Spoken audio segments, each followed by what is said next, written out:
नमस्कार मैत्रिणींनो, स्वागत आहे तुमचं माझ्या चंद्रकला अन्नपूर्णा किचनमध्ये। तर नवीन असाल तर माझ्या चॅनलला सबस्क्राईब करा, व्हिडिओला लाईक करा, कमेंट करा आणि शेअर करा। तर आज अशी एक आपण छानशी रेसिपी घेऊन आलो आहोत की आता उन्हाळा चालू झाला आहे, तर सगळ्यांना मठ्ठा आवडतोच, म्हणून मी आता दही घेतलेला आहे। तर आपल्याला मठ्ठा कसा बनवायचा ते मी दाखवते। तर नक्की तुम्ही पूर्णपणे व्हिडिओ बघा आणि कसा बनवतात आपण जो लग्नातला प्रत्येक लग्नामध्ये हा उन्हाळ्यात हा बनवला जाणारा स्पेशल असा हा मठ्ठा आहे। तर आपण बनवूयात, कसं बनवायचं ते आता तुम्हाला दाखवते। पहिल्यांदा आपण इथे मिक्सरचं भांडं घेऊयात आणि हे दही पूर्णपणे आपल्याला टाकून घ्यायचं आहे आणि थोडंसं पाणी ॲड करायचं आहे आपल्याला।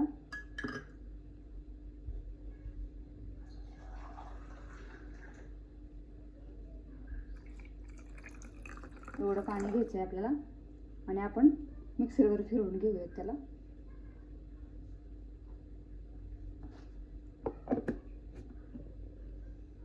ते भांडं घेतलेलं आहे आपण, आता त्यात हे तयार केलेलं आपण ताक घेऊयात।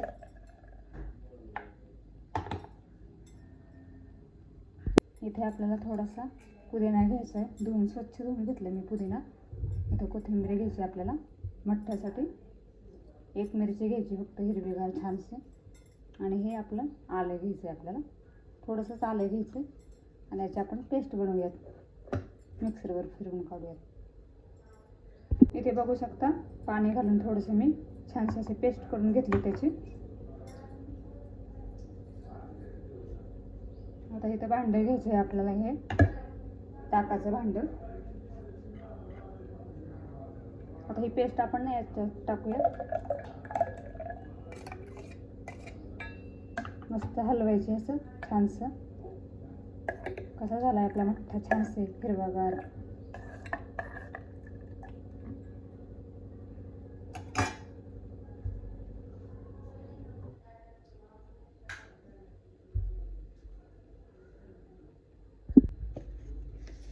किंचितसं मीठ घालायचं आहे आपल्याला, अगदी थोडंसं घालायचं, मिठाने जरा टेस्ट छान येते म्हणून मीठ घालायचं थोडंसं।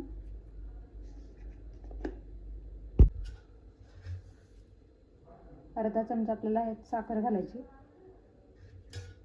छानपैकी व्यवस्थित असं ढवळून घ्यायचं आहे आपल्याला।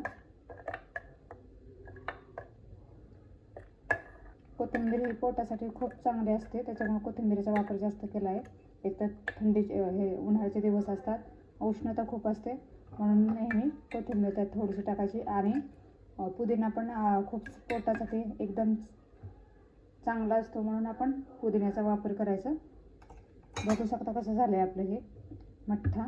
तर घरच्या घरी नक्की करून बघा तुम्ही आणि नक्की मला कमेंट करून सांगा कसं झालं। एक अर्धा चमचा मी ह्याला हे टाकलेलं आहे, साखर टाकलेली आहे आणि किंचितसं मीठ टाकलेलं आहे।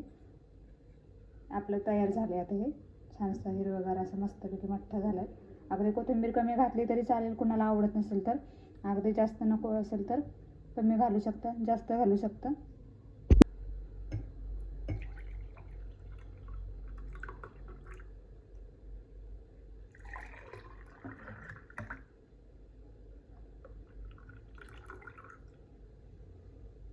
तयार आहे आपला थंडगार असा मठ्ठा। तर आपण आता बघूया याची टेस्ट कशी झालेली आहे।